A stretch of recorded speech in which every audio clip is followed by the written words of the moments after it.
ইন্নামা ওয়ালিয়ুকুমুল্লাহ। হে আমার বান্দা বান্দীরা রে, দুনিয়ার জমিনে চলতে যাইয়া তোমরা আমি আল্লাহকে বন্ধু বানাও, আমার বন্ধু হয়ে যাও, আমার খলিল হয়ে যাও। আমাকে যদি বন্ধু বানাইতে পারো, দুনিয়ার জমিনে কোনো ভয় নাই, রিজিকের টেনশন থাকবে না, চাকরির টেনশন থাকবে না, বিবাহ শাদীর টেনশন থাকবে না, ঋণের বোঝা থাকবে না, অসুখ বিসুখ হলে টেনশন থাকবে না। তুমি আমার হয়ে যাও, আমি আল্লাহ কোন কায়নাতটাকে তোমার বানিয়ে দেব।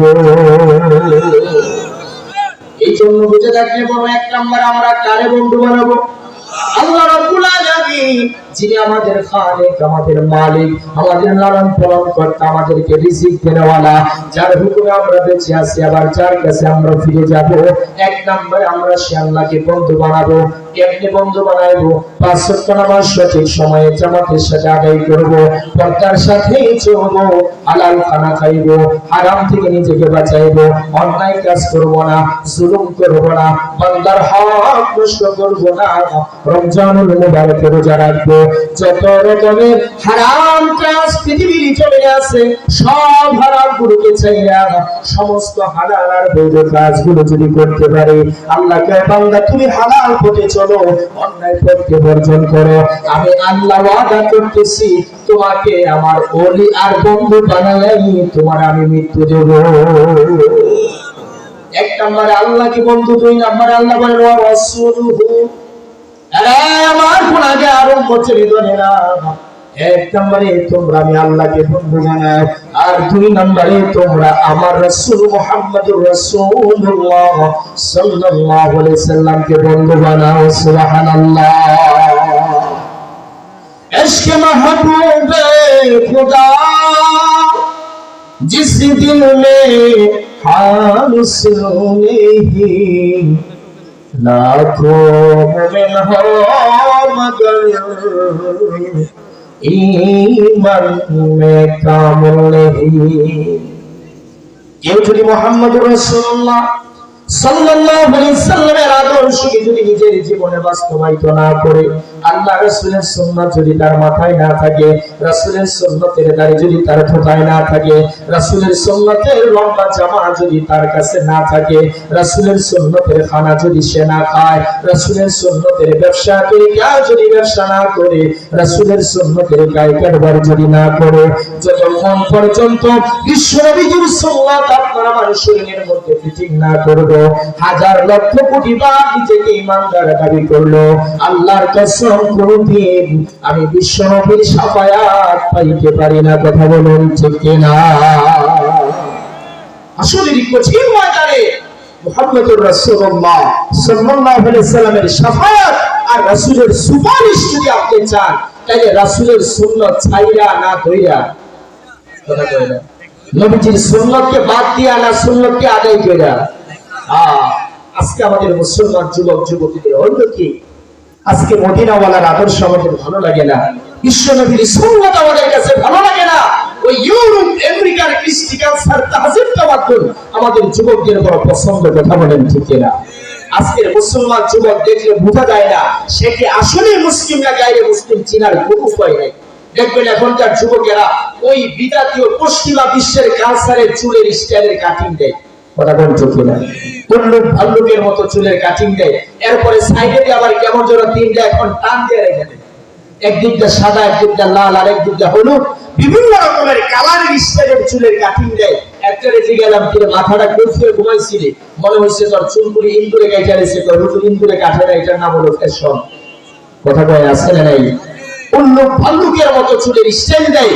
একটা সময় আমাদের মা চাচিদেরকে দেখতাম 14 হাত লম্বা শাড়ি কাপড় আনলে, একটা জায়গায় একটু টুড়া একটু রিজেক্ট থাকলে সাথে সাথে সেটাকে ফেরত দিত, যে সিরা কাপড় করবো না, বাজার থেকে চেঞ্জ করে নিয়ে আসেন।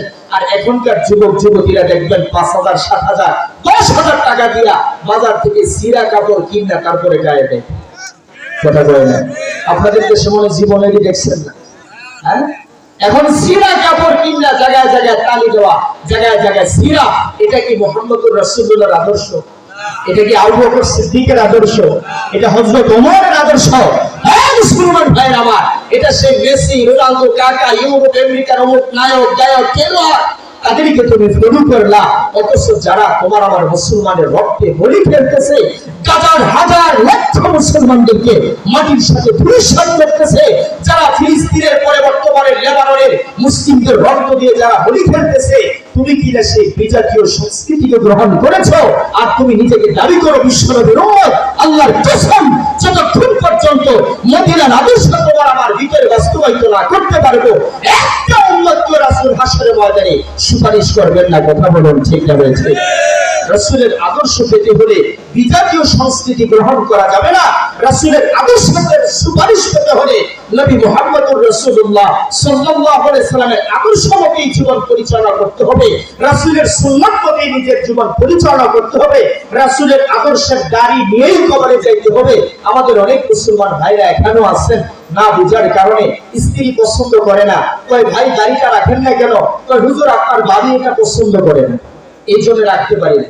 মানে আমার ভাবি মানে ওনার ওয়াইফ, কথা কোন চিন্তা বলছি, আপনার ওয়াইফ পছন্দ করে না, এই জন্য আপনি দাড়িটাকে ক্লিন শেভ করলেন।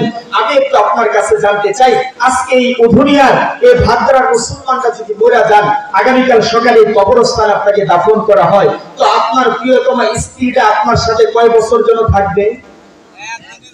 ঘুমাই গেছে গা, 2-4 বছর তো থাকবে কবরস্থানে। আরে হ্যাঁ থাকবে, একদিন মাস তো আসছে, বছর আর মাস না থাকুক, কমপক্ষে 1 সপ্তাহ হলে তো থাকবো কবর। না করেন কি আপনারা? বাবির পছন্দ না দাঁড়িয়ে ফেলা দিচ্ছেন, তাহলে মোটামুটি 1 রাত আপনাকে কবরস্থানে পাহারাদারি করবে।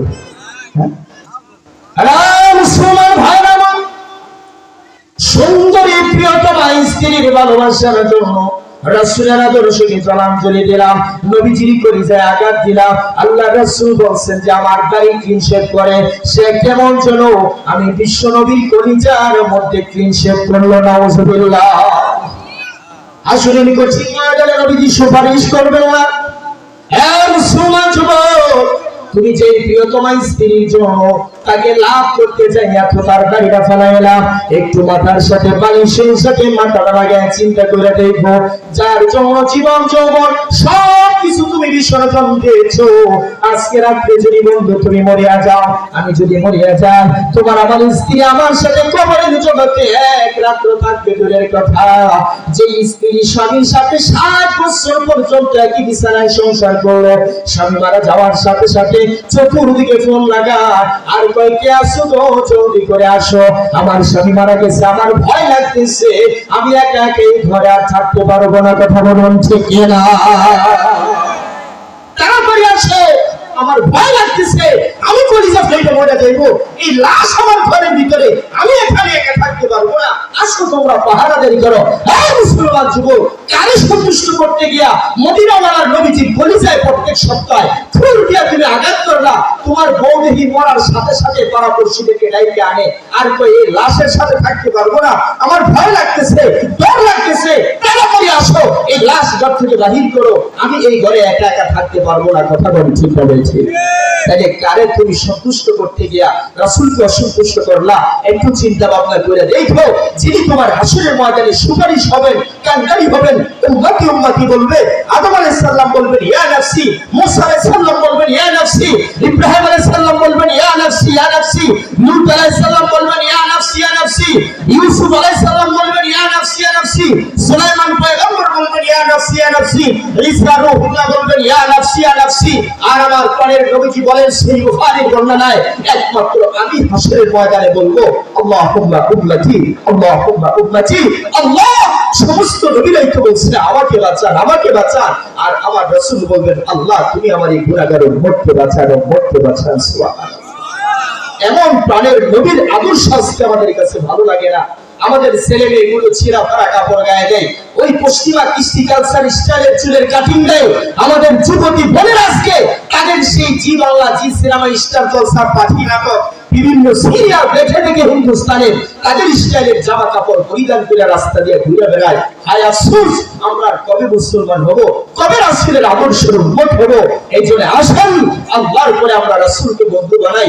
যদি রাসূলকে বন্ধু বানায়া নবীজির আদর্শবান হইয়া দুনিয়া থেকে যাইতে পারি, তো হাসরের ময়দানে মুহাম্মদুর রাসূলুল্লাহ সাল্লাল্লাহু আলাইহি সাল্লাম আপনাকে আমাকে সুপারিশ কইরা ওনার সাথে লইয়া উনি আমাদেরকে নিয়ে জান্নাতে চলে যাবেন। আরো জোরে পিছনের বাইরে বলেন না সুবহানাল্লাহ। এই জন্য আল্লাহ বলেন ইন্নামা ওয়ালিয়ুকুমুল্লাহ। এক নাম্বার তোমরা আমি আল্লাহকে বন্ধু বানাও, দুই নাম্বার ওয়া রাসূলুহু, আমার রাসূল আমার বন্ধুকে মুহাব্বত করে আমার বন্ধুকে বন্ধু বানাও, তিন নাম্বার ওয়াল্লাযীনা আমানু আল্লাযীনা ইউকিমুনাস সালাতা ওয়া ইউতুনাজ যাকাতা ওয়া হুম রাকিউন। তৃতীয় নাম্বারে যদি দেখো আমি আল্লাহকে তোমরা দেখতে পাও না, আমার রাসূল আজকের পৃথিবীতে নাই, উনি 1450 বছর আগে দুনিয়া থেকে আল্লাহর সামনে চলে গেছেন, মদিনাতুল মুনাওয়ারায় শুয়ে আছেন। রাসূল আমাদের এই বাংলাদেশের চাঁদমোহরে নাই, তাহলে কাকে বন্ধু বানাবো? আল্লাহ বলে তাইলে তোমার এলাকার হক্কানি রব্বানি আল্লাহ ওয়ালা বুজুর্গ আলেমদেরকে, মাদ্রাসার তালিবুল ইলমদেরকে মুহাব্বত করো। তারা হলো ইন্নাল উলামা ওয়ারাসাতুল আমবিয়া, পৃথিবীর সমস্ত নবীদের ওয়ারিস উত্তরাধিকারী হচ্ছেন উলামায়ে হযরত উলামায়ে কেরাম। তাদেরকে যদি তুমি বন্ধু বানাইতে পারো, তাহলে কেমন চলো তুমি একজন আলেমকে মুহাব্বত করো নাই, ডাইরেক্ট তুমি মদিনাওয়ালাকে মুহাব্বত করেছো। জোরে বলেন সুবহানাল্লাহ। এই জন্য তিন নম্বরে আল্লাহ বলেন ওয়াল্লাযীনা আমানু, যারা ঈমান এনেছে, আল্লাযীনা ইউকিমুনাস সালাহ, ঈমান আনার পরে নামাজ পড়ছে, রোজা রাখছে, হজ করছে, যাকাত দিছে, সত্য বলেছে, সত্য পথে চলেছে, এদেরকে তুমি বন্ধু বানাও, মুহাব্বত রাখো, ভালোবাসা ওদের সাথে করো। তাইলেও তুমি তৃতীয় শ্রেণীর অন্তর্ভুক্ত হইয়া কিয়ামতের ময়দানে তুমি জান্নাতে যাইতে পারবা। জোরে বলেন সুবহানাল্লাহ। আল্লাহ কয় আলিম ওলামাদেরকে বন্ধু বানাও, আর আমাদের দেশে ফ্যাসিস্ট আর জালিমরা তাদেরকে রাখার জন্য আয়নাঘর বানায়। কথা বলেন না। আল্লাহ বলছেন বন্ধু বানাও, আর ওরা বানাইছে হলো আয়নাঘর। আল্লাহর কথার সাথে মনে তাদের খুব মিল আছে। হ্যাঁ ও মুসলমান ভাইরা আমার, এই জন্য বর্তমান সমাজে যারা সমাজের নেককার হবে, আল্লাহওয়ালা হবে, যারা দেখলে হৃদয় শীতল হয়, যে লোকটা 5 ওয়াক্ত নামাজি, যে লোকটা সুদ খায় না, ঘুষ খায় না, জিনা করে না, ব্যভিচার করে না, অন্যায় করে না, জুলুম করে না, সাদাসিধা জিন্দেগি যাপন করে, আযান হলে মসজিদে চলে যায়, আল্লাহর হক মতো জীবন পরিচালনা করে, আল্লাহকে এমন নেককার বান্দাদেরকে বন্ধু বানাও। এমন একটা নেককার আল্লাহওয়ালাকে বন্ধু বানাইলে লাভ কি? নবীজি 1450 বছর আগে বলছেন আল-মারউ মা'a মান আহাব্বা, অর্থাৎ যার সাথে যার হবে মুহাব্বত, কিয়ামতের কঠিন ময়দানে তার সাথে হবে তার কিয়ামত। জোরে বলেন সুবহানাল্লাহ। আজকে আপনি আমি যদি আল্লাহওয়ালাদেরকে মুহাব্বত করি, নামাজি মুত্তাকিদেরকে যদি বন্ধু বানাই, আল্লাহর রাসূল বলেন হাসরের ময়দানে তার সাথে তোমার হাসর নাসর হবে। তারা যদি জান্নাতে যায়, আল্লাহ তাআলা তোমাকে জান্নাতের মেহমান বানাবেন। এই জন্য মুসলমান বাজানিরা আমার, ও পর্দানিশীল মা বোনেরা আমার, আসুন আমার শেষ ওয়াজ আপনাদেরকে বলে যায়, আল্লাহওয়ালাদেরকে মুহাব্বত করবেন, নামাজি বান্দাদেরকে মুহাব্বত করবেন, হালাল খানেওয়ালাদের সাথে মুহাব্বত করবেন, নামাজি মুত্তাকি পাত্র দেখে নিজের মেয়েকে বিয়ে দিবেন, নামাজি পাত্র দেখে নিজের ছেলেকে বিয়ে করাইবেন।